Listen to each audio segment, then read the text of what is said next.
I got a joke. Shh. Little Eddie got a joke to tell. Go, Eddie. I got a joke to tell. Once there was a lion and a monkey. And the monkey said, I can make the weather change. The lion said, no, you can't. So the monkey started climbing up the tree. And then he started peeing on the lion's head. Now it's raining. Then he started farting.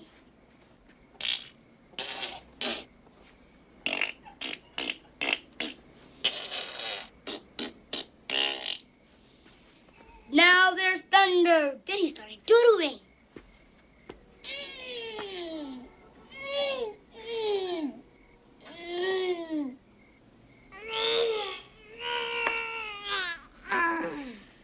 Now it's snowing. So the lion said, oh yeah, well I can make the stars come out. And then he kicked them in the ding-ding.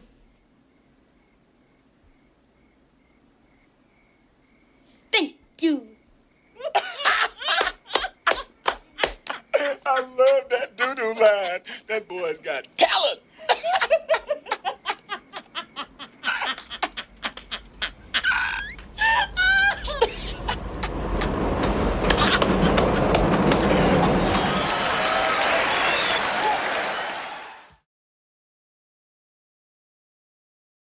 We've been waiting for a long time.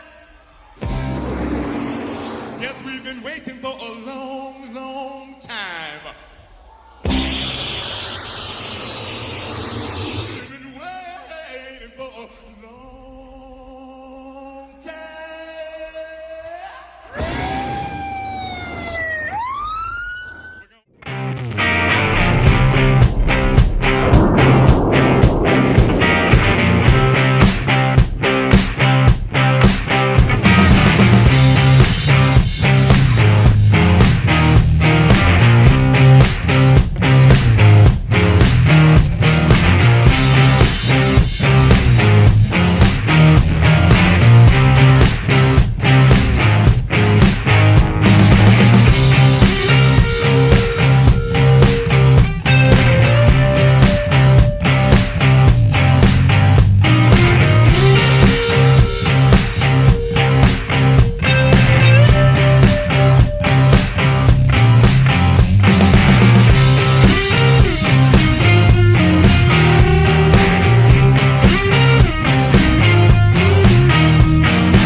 I met Eddie at the Improv in New York. He was 16 and I was 18. We had both been hearing about each other, and he came in the club and had watched me do my set. And I came off stage and he comes up to me and he goes, So I thought I was the only funny black man in New York. I guess there's two.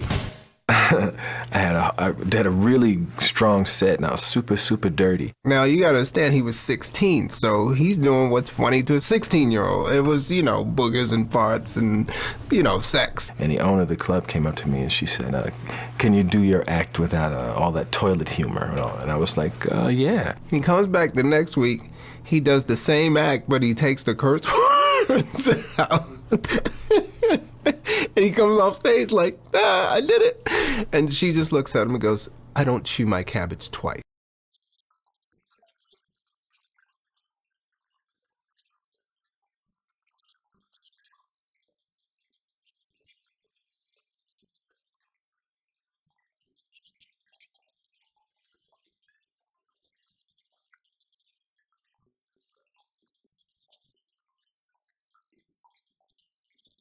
I get away with it. I've been the class clown since I was a little kid. I started out as a class clown, and from the class clown I went to the school clown.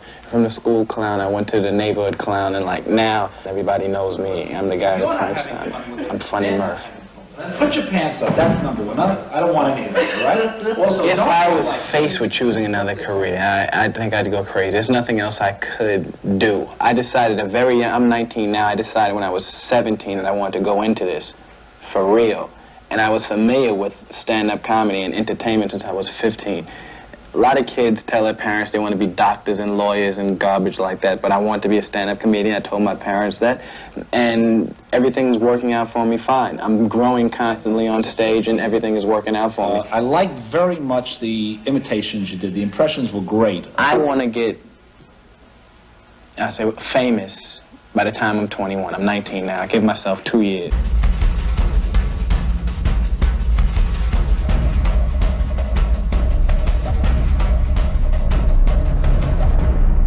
Of the comic strip called me up and said, they're trying to find a black guy for Saturday Night Live is what they said. You should come and audition. And I remember my first reaction was, Saturday Night Live? I was like, I didn't even think like, because remember now, I'm a 17, 18-year-old kid. I'm like, I want to be a stand-up. Then I thought, well, if I get on that show, my face would get out there. It'd be good for my stand-up to get on that show. Judge ruling all high school basketball teams must have 2 white players. Fair and just comment. Cleveland high school student Raheem Abdul Muhammad. What's the story, Raheem? Yo, baby. Look, I've been a junior at Cleveland High going on 7 years now. I'd like to tell y'all that this is the most disgusting thing y'all done pulled up to date. We ain't got much. I say at least let us have basketball. There's nothing sacred. Anytime we get something going good, y'all got to move in on it. In the 60s, we wore platform shoes, then y'all had to wear platform shoes. In the early 70s, we braided our hair, then in the late 70s, y'all had to braid your hair. Now it's 1980, we on welfare, and by the end of next year, y'all gonna be on welfare too. I'm sure he was nervous. You know, it was his first time on national television. But once that camera light came on, those nerves disappeared. I think that's Eddie's appeal. I think that's what made Eddie really special on the show. Besides his talent, he was fearless. I didn't feel any pressure.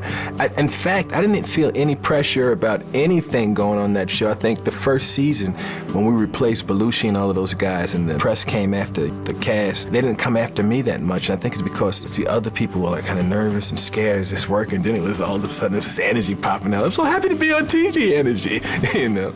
People forget when we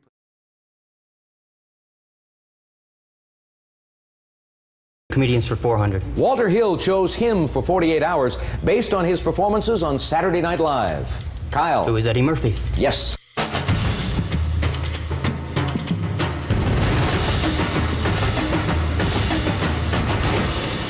standing here talking, you know, we're all friendly. I'm looking for a good old boy by the name of Billy Bear. I was wondering if you might be able to help me find him. Never heard of him. Never heard of him before. Never heard of Billy Bear, huh? Look at here. You fucking heard of him now, man? We all know this young man is coming out. Eddie Murphy first appeared, I think, on Saturday Night Live about 3 years ago, and since then it has been onward and upward for him. He's only 22. He's had 2 movies out, both of them hits. One of them is 48 Hours, and the latest is with Dan Aykroyd called Trading Places. Would you welcome Eddie Murphy?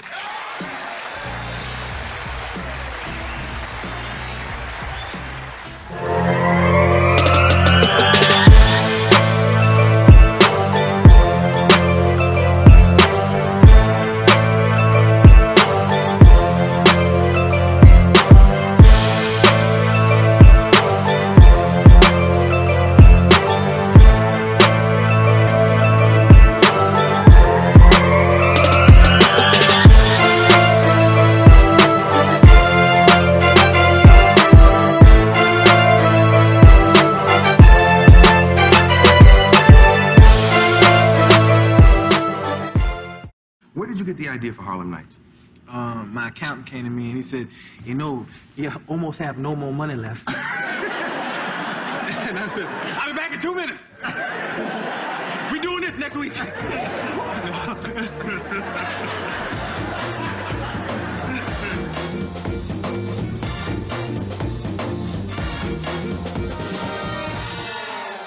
I remember Eddie first talking about Harlem Nights. The era, the clothes, doing something with Richard was a huge motivation. Yeah, I thought it was a hip idea back then. I was like, me, Richard, and Red Fox, 3 generations of comedy, black comedy, and it was like, hey, let's get us all on screen together. Did you apologize to her yet for shooting her in the foot? Hey, Suge, I thought the whole thing was supposed to be, you know, forgotten about. I know she said that, but I think she still was a little hurt. She still is. I know she don't show it much, but deep down inside, she's a sweet old woman. Benny, why'd you put this orange juice in the refrigerator with just a swallow left in the container? Well, swallow it and shut the up. You blind. You fat bitch. You should go talk to her and tell her you're sorry. It was really intense because that was the first time I had a movie that wasn't really successful, and it was like, he finally screwed up, and he's an egomaniac, and he's out of control. You're really depressed and got fat. Oh yeah, I remember them ripping the movie, and I remember for years after Harlem Nights, maybe 4 or 5 years after Harlem Nights, I wouldn't even watch it. Quick! I'm gonna kill you, quick!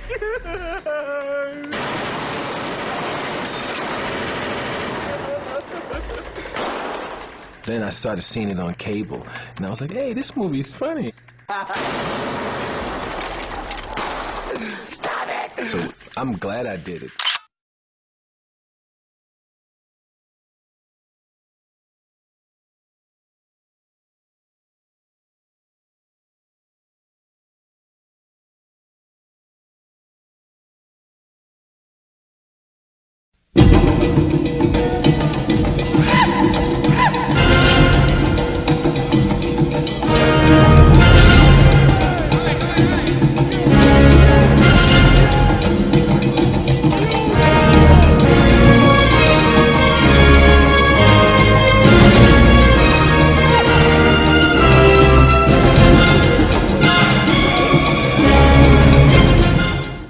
And it came from real-life dating frustration. You know, people knowing who you are, and therefore the perception already exists, and it would be nice to meet a woman who doesn't know who you are and what you have. And that's where the concept came from. I want a woman that's going to arouse my intellect as well as my loins. Where will you find such a woman? In America. And his idea was essentially Cinderella. Halt! It was an African prince comes to Queens to look for his bride. That was the pitch. He pitched it to Paramount, and they turned it down. What do you know from funny, you bastard? And so I remember him saying, if I come to America and I'm the people I meet in America, I bet they'll do this. Hey, it's Kunta Kinte! I'd always been fascinated with doing characters and makeups and stuff like that. I remember young watching Planet of the Apes movies and The Hunchback of Notre Dame. And I thought coming from Saturday Night Live and doing stand-up, the type of stand-up that I did was so much with characters. It was like, how about if I'm all of these different people, and how about if we're some people they don't even realize it? I remember one of the most popular critics around, when that movie came out, he gave it a bad review, and he said, it's a scene in a barbershop where Murphy and Hall are supposed to be playing multiple characters, but it gets so confusing, you don't know who they're playing, if they're playing anyone at all. Well, then you're a putz. And I remember thinking, wow, we did such a good job. You can't even tell who. I would think that that would be something that you would applaud. They were saying, it's a Miller's badge. You can't tell what's going on. It's confusing and all this. But that scene resonated with me. And also the scene with Sexual Chocolate. That guy singing on it's fun. If I fail, if I succeed, you can't take away my dignity. Because the great essence, love of all, inside of me, yeah. Sexy chocolate! That boy is good.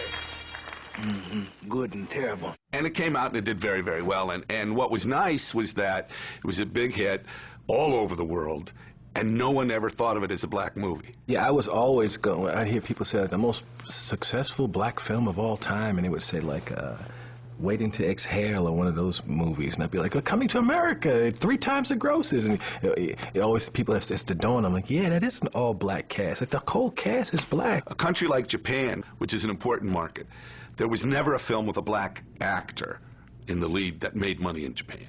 Coming to America was the first movie to star an African-American. It was a huge hit in Japan. Huge hit all over the world. I will cherish this experience for the rest of my life. He's so gifted and powerful. He can get a movie made.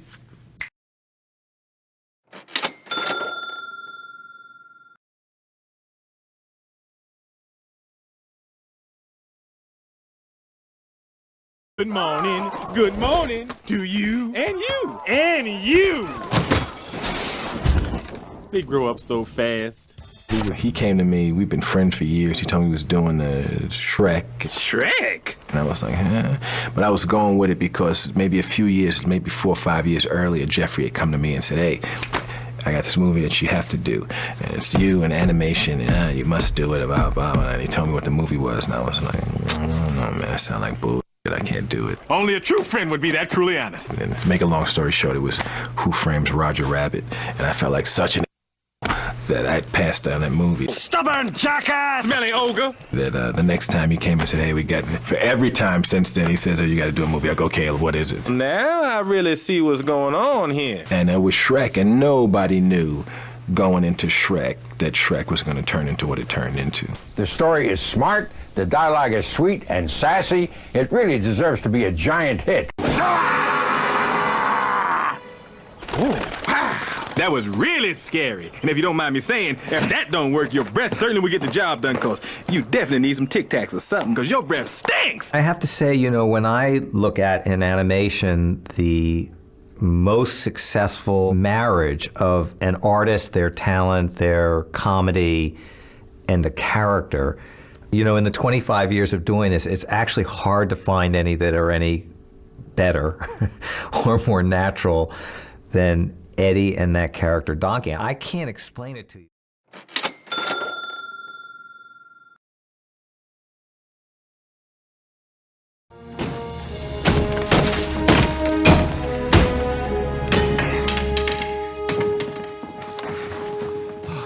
This is incredible. Yeah.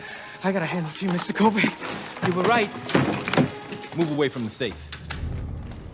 I ain't gonna say it again. Back up. Are you serious? What are you doing? Hey, Josh, I'm a thief. I keep telling you I'm a thief, but you don't want to believe it. I know exactly what I am. You're the one that's confused. Now back up before I pop a cap in your ass. No. No. Yeah, no. Look at my face. Look at my face. You see how serious I am? I'm pretty serious, too. Are you ready to die, bitch? That's my suit. Yeah, I got on your suit, and I got on your drawers and socks, too. So what? I want my suit back. I will blow your face clean off your face. Now back up. You think I'm gonna let this shit get away? You don't have a choice. I brought my own gun. Now put your shit down nice and slow.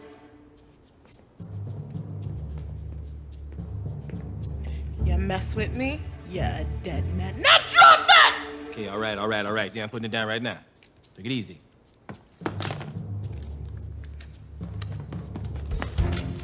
On the ground, you punk-ass bitch! Bitch, on the ground! Take it easy. We had a plan!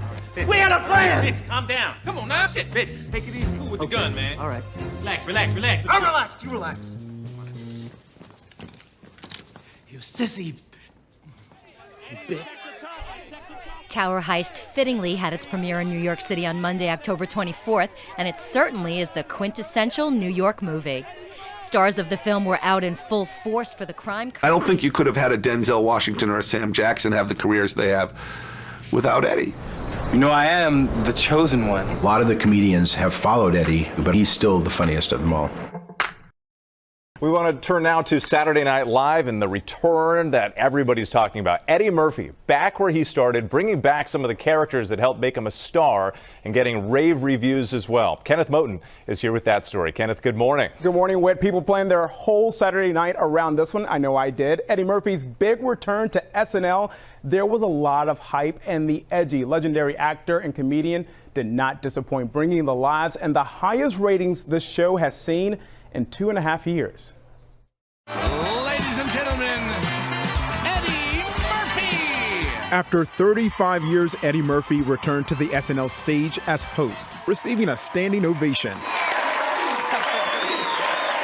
And while he may be older, his jokes sharper than ever. I have 10 kids now.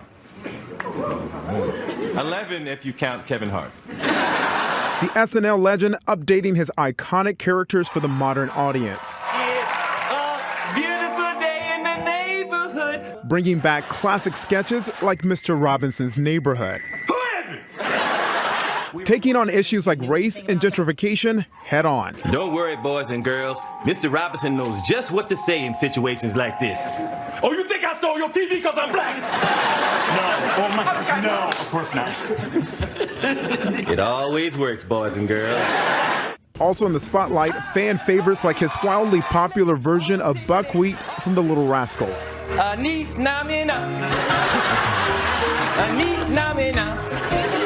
And his angry, foul-mouthed version of Gumby. I am Gumby. I am Gumby. If I want to smoke a cigar, I smoke a cigar. So where's your... I smoke a cigar. Murphy's return delivering record ratings and an edge to Studio 8H. The comedian even taking a shot at Bill Cosby, who years ago apparently said Murphy was a bad influence. But if you had told me 30 years ago that I would be this boring, stay-at-home, house dad, and Bill Cosby would be in jail, even I would have took that bet. I'll tell you. Who is America's dad now?